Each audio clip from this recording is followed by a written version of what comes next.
take a look in the boot here. Man, this car only driven for 1 year. You can see it's piled up with rust here, but it's only from these chains. Look at underneath that. It's perfect. It's just the surface rust. I mean, look, it's so shiny all the way into the corners. All the way into the corners. Like, clean. 1981, it's a 1979 car.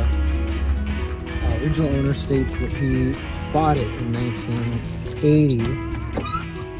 Drove it for 1 year, 13,000 original miles.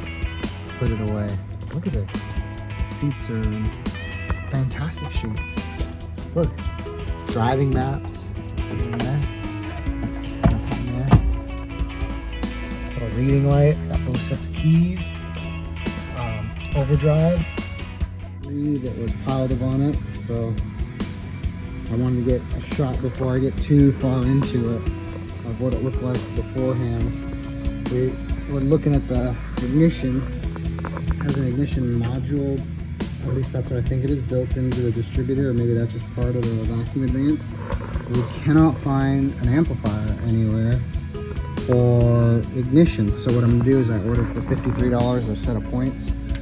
I know how to work on points, and since this system's not working, I'm gonna not, mutilate anything under there, not cut any of the wires, but we'll go ahead and wire it direct and see what we come up with.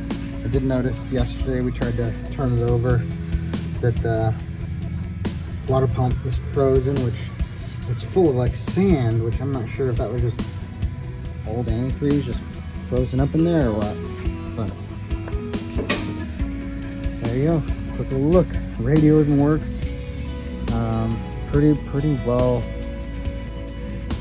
worked over car for its age and for the amount of mileage. But let's see if we can bring it back.